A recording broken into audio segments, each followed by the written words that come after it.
High டெகர்ஸ், எல்லாருக்கும் வணக்கம். எல்லாரும் எப்படி இருக்கீங்க? இன்னைக்கு நம்ம என்ன வீடியோ பார்க்க போறோம்னா, the unknown fact of Titanic. இதை பத்தி தான் நம்ம பார்க்க போறோம். டைட்டானிக் அப்படின்னு நான் சொன்னோன்னே ஃபர்ஸ்ட் உங்க மைண்டுக்குலாம் என்ன வருது?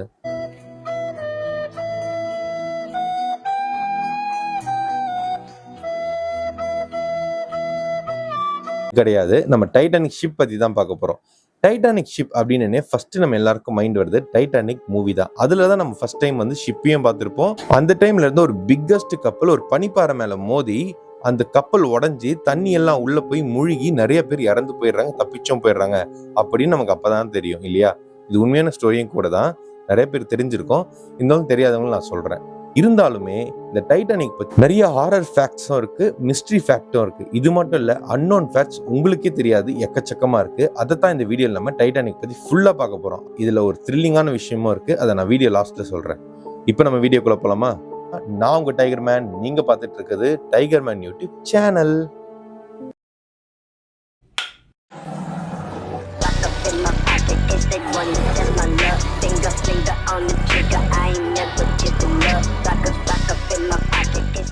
RMS Titanic. டைட்டானிக் ஓகே, அது ஆர்எம்எஸ். ஆர்எம்எஸ்னா ராயல் மெயில் ஷிப். இதுதான் அதோட ஃபுல் மீனிங். இது ஃபர்ஸ்ட் எனக்கு தெரியாது, சர்ச் பண்ணும் போது தான் தெரிஞ்சுது. ஏப்ரல் 10th 1912 அன்னைக்கு தான் இந்த டைட்டானிக் ஷிப்போட பயணம் ஸ்டார்ட் ஆகுது. ஏப்ரல் 14 1912 அப்போ இந்த டைட்டானிக்கோட பயணம் வந்து எண்ட் ஆகுது. அதாவது அந்த கப்பல் அப்படியே தண்ணியில முழுகி போகுது. அங்க நிறைய பேர் சாகவும் செய்யறாங்க, நிறைய பேர் காப்பாற்றவும் படுறாங்க. நினைச்சு பாருங்களேன், எக்கச்சக்கமான பேர் ஒரு லக்ஸரிஸான ட்ரிப் போனோம் தான் டைட்டானிக்ல போயிருப்பாங்க. அது மட்டும் இல்ல, நிறைய நார்மல் ட்ரிப்லும் போயிருப்பாங்க. இருந்தாலும் அதுதான் அவங்களோட கடைசி எண்டிங்னு யாருக்குமே தெரிஞ்சிருக்காது. டைட்டானிக்கோட உள்ள இன்டீரியர்ல நம்மளால நினைச்சு கூட பார்க்க முடியாது. ஏன் அப்படின்னா எக்கச்சக்கமான இன்வெஸ்ட்மெண்ட் பண்ணி அந்த டைட்டானிக்கோட இன்டீரியர் எல்லாம் பண்ணியிருக்காங்க. கிளாஸ்லயா இருக்கட்டும், ஃபுல்லா கிளாஸ் ஃபினிஷிங், எக்கச்சக்கமான இன்டீரியர் உள்ள இருக்கான். இது மட்டும் இல்ல, வர பேசஞ்சருக்கு எக்கச்சக்கமான ஃபெசிலிட்டியும் பண்ணி கொடுத்துருக்காங்க, ரொம்ப லக்ஸரியஸ்டா. உதாரணத்துக்கு சொன்ன போனா, வரப்போற பேசஞ்சர் அவங்களோட பெட்ஸை வைக்கிறதுக்குன்னே தனி ஒரு ரூமே செஞ்சிருக்காங்கன்னா பாத்துக்கோங்களேன். இது மட்டும் இல்ல, டைட்டானிக்கோட டோட்டல் காஸ்ட் எவ்வளவு தெரியுமா? $7.5 million. உங்களுக்கு புரியுற மாதிரி சொன்னா இப்ப இருக்க மதிப்புல $400 million. இந்த டைட்டானிக் ஷிப்போட கேப்டன் யாருன்னா எட்வர்ட் ஜான். இவரு தான் இந்த டைட்டானிக் ஷிப்போட கேப்டன். இவருக்கு 62 வயசு ஆகுது. இவரு டைட்டானிக் கப்பலை இவருக்கு சுத்தி பார்க்கறதுக்குமே டோட்டலா 2 வாரம் ஆயிடுச்சுதான். அதாவது எந்தெந்த பொருள் எங்கெங்க இருக்கு அப்படின்னு பாக்குறதுக்கு மட்டுமே இவருக்கு 2 வாரம் டைம் எடுத்துதான். ஒரு சீனியர் கேப்டன் அப்படின்றதுனால மட்டும்தான் இவரை நம்ம டைட்டானிக்கோட கேப்டனுக்கு போட்டிருக்காங்க. இவர் ரொம்ப எக்ஸ்பீரியன்ஸ் பர்சன் கூட. இவ்வளவு பெரிய டைட்டானிக் ஷிப்பை ரன் பண்ணும் இல்லையா, அதுக்காக தான் இவரை போட்டிருக்காங்க. மொத்த ஷிப்போட கன்ஸ்ட்ரக்ஷன் ஒர்க் யார் பண்ணதுன்னு தெரியுமா உங்களுக்கு? அதுதான் ஒயிட் ஸ்டார் லைன். இவங்க தான் இந்த மொத்த ஷிப்போட கன்ஸ்ட்ரக்ஷன் ஒர்க்கும் பண்ணியிருக்காங்க. இதுக்காக 3000 பேர் கிட்டத்தட்ட ஒர்க் பண்ணியிருக்காங்க. 8 பேர் இறந்துருக்காங்க. அதாவது இந்த ஷிப் தயாரிக்கும் போதே நிறைய பேருக்கு காயமும் ஏற்பட்டிருக்கு. இதுக்கு முன்னாடி வரைக்கும் பாத்தீங்கன்னா இந்த ஒயிட் ஸ்டார் லைன் அப்படின்ற கம்பெனி நார்மலான ஒரு கம்பெனியா தான் இருந்திருக்கு. டைட்டானிக் ஷிப் செஞ்சதுக்கு அப்புறம் தான் இது ஒரு பெரிய கம்பெனியாவே மாறி இருக்கு. டைட்டானிக் இப்படி ஒரு விபத்தை செஞ்சதுக்கு முக்கியமான காரணம் என்னன்னு தெரியுமா? டைட்டானிக்கோட ஓவர் ஸ்பீட் தான். கிட்டத்தட்ட பாத்தீங்கன்னா டைட்டானிக்கு மொத்தம் 7 அலாரம் வந்திருக்கு. அதாவது 7 வார்னிங் வந்திருக்கு. இதுக்கு முன்னாடி போன ஷிப்பும் டைட்டானிக் கொஞ்சம் டிஸ்டன்ஸ்ல இருக்க ஷிப்பும் நம்ம டைட்டானிக் கப்பலுக்கு நிறைய வார்னிங்கும் கொடுத்துருக்காங்க. இங்க ஒரு பனிப்பாறை ஒண்ணு இருக்கு, அதனால பார்த்து பத்திரமா வாங்க அப்படின்னு வந்து சொல்லியிருக்காங்க. இப்போ டைட்டானிக்கை ரன் பண்ணவங்க இது ஒரு விஷயமாவே எடுத்துக்காம அலட்சியமா இருந்திருக்காங்க. இது மட்டும் இல்ல, ரொம்ப ஓவர் ஸ்பீட்னால தான் இந்த ஆக்சிடென்டே ஃபர்ஸ்ட் ஆஃப் ஆல் நடந்திருக்கான். ஏன்னா இது வண்டி மாதிரி இல்லைல்ல, பிரேக் அடிச்சுன்னு போய் நிக்கிறதுக்கு. இது ஓவர் ஸ்பீட்னால இவங்களால கண்ட்ரோல் பண்ண முடியாம அந்த பனிப்பாறையில போய் இடிச்சுதான் இந்த விபத்தே நடந்திருக்கு. இந்த பெரிய இன்சிடென்ட்க்கு அப்புறம் தான் 1914 அப்போ இன்டர்நேஷனல் ஐஸ் பேட்ரோல் அப்படின்னு ஒரு பேட்ரோல் அறிமுகப்படுத்துறாங்க. இந்த மாதிரி இன்சிடென்ட் இனிமே நடக்கவே கூடாது அப்படின்னு தான் இந்த பேட்ரோலை அறிமுகப்படுத்துறாங்க.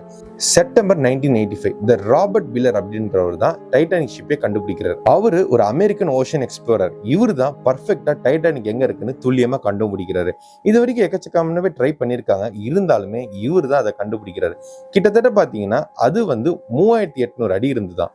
உங்களுக்கு புரியுற மாதிரி சொல்லணும்னா 3.8 கிலோமீட்டர்ஸ் டைட்டானிக் ஷிப் இருந்தான். இப்ப நடக்கிற ரிசர்ச்ல என்ன சொல்றாங்கன்னா 2030 டைட்டானிக் அப்படின்ற ஒரு ஷிப்பே கடலுக்குள்ள இருக்காது, அது முழுமையா அழிஞ்சிரும், ஒரு சின்ன துரும்பு கூட கிடைக்காதுன்னு வந்து இப்ப இருக்க ரிசர்ச்ல சொல்றாங்க.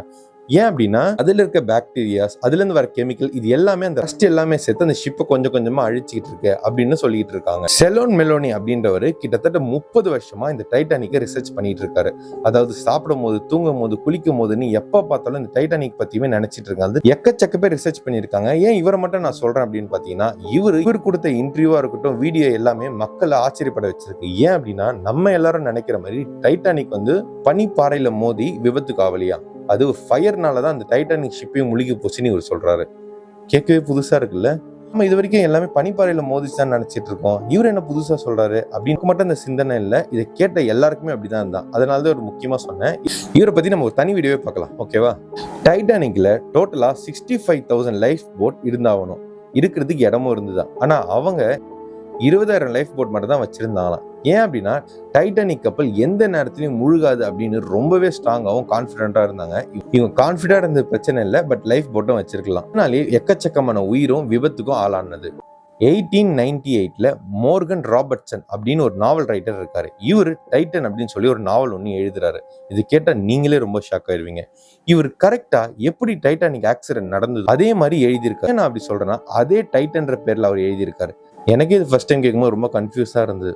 இது உண்மையாவும் செக் பண்ணி பார்க்கும்போது உண்மையாலே இப்படி ஒன்று எழுதியிருக்காரு. மட்டும் இல்ல, இப்போ வரைக்குமே டைட்டானிக் மேல இருக்க மிஸ்ட்ரி ரொம்பவே அதிகம். அமெரிக்கன் பீப்புள்ஸ் இப்பயும் டைட்டானிக்ன்றது ஒரு ஃபேக் அப்படின்னு நம்புறாங்க. இப்போ வரைக்குமே அமெரிக்கன் பீப்புள்ஸ் டைட்டானிக்னு நடந்தது உண்மைதான், ஆனா இவங்க சொல்றது எல்லாமே ஃபேக், நம்ம மீடியா நம்ம கிட்ட போய் சொல்லுது, இதுக்கு பின்னாடி அமெரிக்கன் கவர்மெண்ட் ஏதோ இன்வால்வ் ஆயிருக்கு அப்படின்னு சொல்றாங்க. அது மட்டும் இல்ல, இதுக்கு பின்னாடி நிறைய எக்கச்சக்கமான ஹாரர் ஸ்டோரிஸும் இருக்கு. இந்த ரிசர்ச் பண்ணவங்களா இருக்கட்டும், இந்த டைட்டானிக் ஷிப்ல இருந்து காப்பாற்றப்பட்டவங்களா இருக்கட்டும், இவங்க எல்லாருமே என்ன சொல்றாங்கன்னா, எங்களுக்கு இன்னைக்குமே இந்த நிமிஷம் வரைக்குமே எங்களுக்கு யாரும் அழுகுரல் கேட்டுக்கிட்டே இருக்கு, யாரும் எங்களை காப்பாத்துங்கன்னு சொல்ற மாதிரியே இருக்கு. முக்கியமா இதை ரிசர்ச் பண்ற போற எல்லாருமே சொல்ற ஒரே விஷயம் என்ன தெரியுமா, இந்த ரிசர்ச்சை நாங்க முடிச்சுட்டு வந்தோம் அப்படின்னா எங்களை காப்பாத்துங்க யாரோ கத்துற மாதிரி உங்களுக்கு கேட்டுக்கிட்டே இருக்குமா. உங்க முதல்லாம் கனவுல வந்து எப்படின்னா இந்த தண்ணியில எங்களை காப்பாத்திருங்க அப்படின்னு சொல்லிக்கிட்டே இருப்பாங்களாம். இந்த டைட்டானிக் ஷிப்ல இருந்து தப்பிச்சு போன எல்லாருமே ஒவ்வொரு விதமான ஸ்டோரி சொல்றாங்க. ஒரு சில பேர் இது ராபரின்றாங்க, இல்ல இவங்க சொல்றது போய் ஃபர்ஸ்ட் ராபரி தான் நடந்தது அப்படின்றாங்க. ஒரு சில பேர் ஃபயர் ஆக்சிடென்ட்றாங்க. ஒரு சில பேர் பாத்தீங்கன்னா இல்ல உண்மையிலே பனிப்பாறையில தான் மோதிச்சு அப்படின்றாங்க. ஒரு சில பேர் டைட்டானிக் கப்பல்ல ரொம்ப அமானுஷமான நிகழ்வு நாங்க பார்த்திருக்கோம், நிறைய ரூம் பாத்தீங்கன்னா பூட்டி தான் இருக்கும், அதை திறக்கவே மாட்டாங்க, அங்க ஏதோ ஒரு அமானுஷம் இருக்கு அப்படின்னும் சொல்றாங்க. எது உண்மைன்னு நமக்கு தெரியல.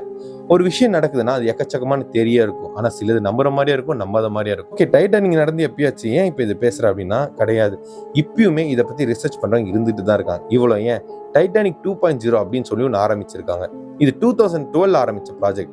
இப்பயுமே டைட்டானிக் எக்கச்சக்கமான ஃபேன்ஸ் இருந்துட்டே இருக்காங்க. இன்னைக்கான வீடியோ அவ்வளவுதான். இதே மாதிரி வீடியோ பார்க்கறதுக்கு மறக்காம நம்ம டைகர் மேன் சேனலை சப்ஸ்கிரைப் பண்ணிக்கோங்க, உங்க ஃப்ரெண்ட்ஸ் அண்ட் ஃபேமிலிக்கு ஷேர் பண்ணுங்க.